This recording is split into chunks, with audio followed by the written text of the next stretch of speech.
Aloha, everyone!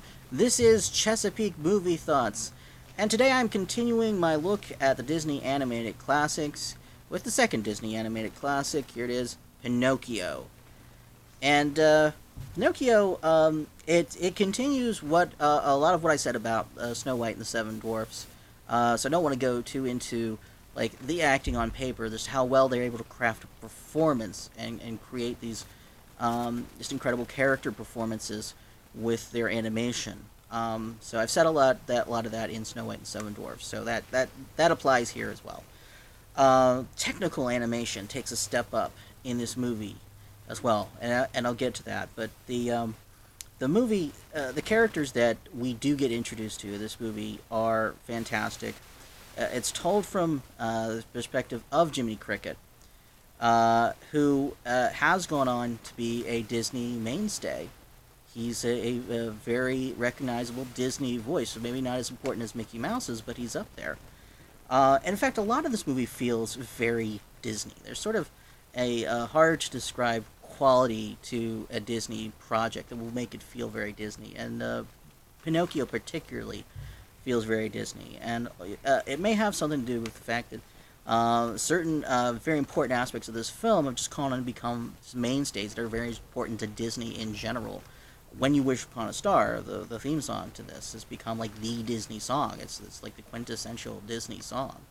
Out of like a huge catalog of Disney songs, this is like the signature Disney song, and it came from Pinocchio. And like Jiminy Cricket did such a good job of being like the perspective character, the sort of narrator. He is a narrator. He does open the movie by speaking to the audience and telling them the story, and he does such a good job at that, and he's so likable at that he's been used again.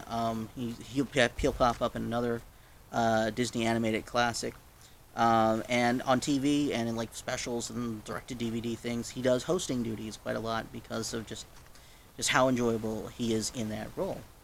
And I really like him in Pinocchio in particular, because it seems to me that we are seeing the movie from his perspective, and his perspective is really the only adult's perspective. I mean, Geppetto is an adult. You know, he's the parent, but you can tell he's kind of a big kid when you watch him. He's kind of that's kind of his thing.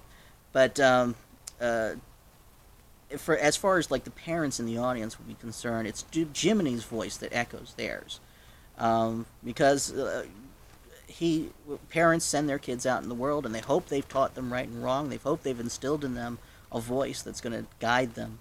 But you know, when they're not around, parents have to rely on that voice and hope that the kid listens to it, and they're pretty powerless when they're not around to make sure that the kid does. Just like Jiminy, I mean, he's there. He's a voice that guides Pinocchio, but he's just a cricket. You know, if Pinocchio doesn't listen, then Jiminy's pretty powerless to do anything about it.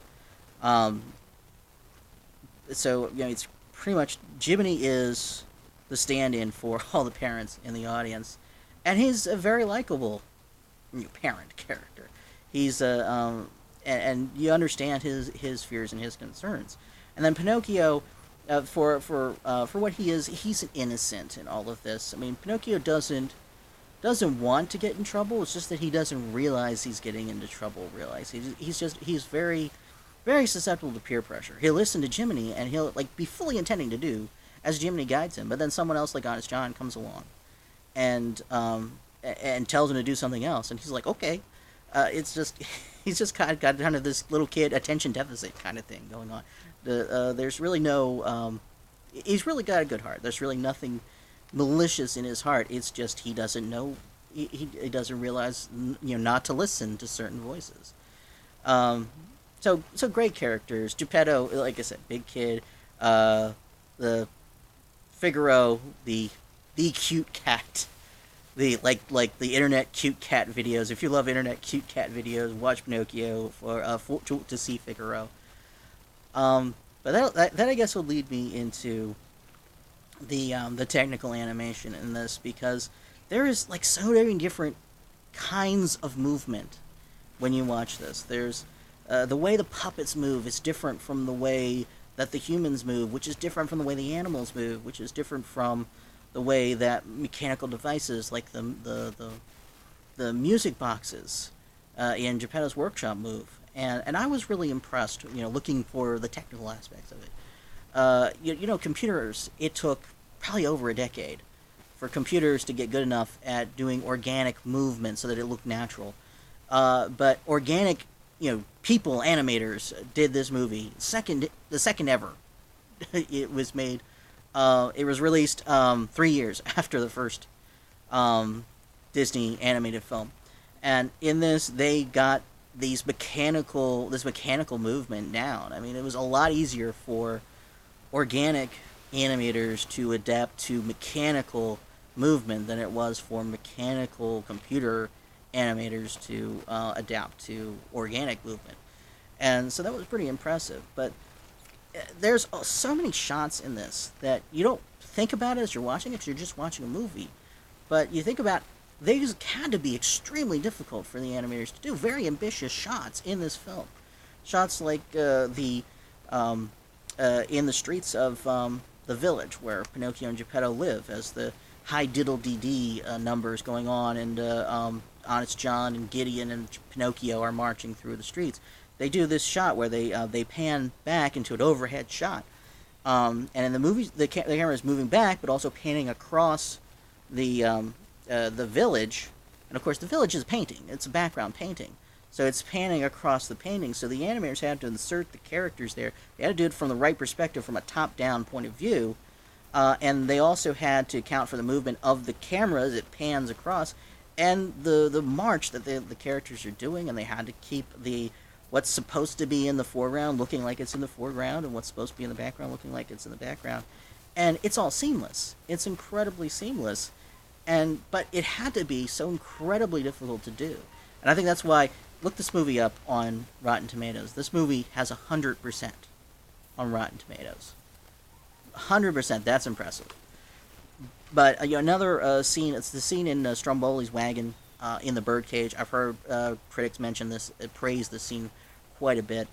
And yeah, it's really praiseworthy because of how difficult it must have been. Because as the wagon's moving, the birdcage is swaying back and forth, and Pinocchio's inside of it, and he's being thrown around inside of it. But he's also moving and scrambling up and moving on his own accord. So the animators have to make it look natural for him to be being moved by momentum and moving on his own accord, and they had to make that look natural, and again, completely seamless. You wouldn't realize how difficult. They made it look easy. You wouldn't realize how difficult it is. So from a technical standpoint, anyone will tell you this is a masterpiece, and it is. And to boot, it has these great fun characters. And story-wise, the story's fun. It's a bit kind of episodic. You could break this up into like different sections and make it a mini series, I suppose, if you wanted to. But it's great characters, beautiful animation, technically incredibly impressive. This is a really impressive second film, especially when you consider it's the second film that Disney ever did.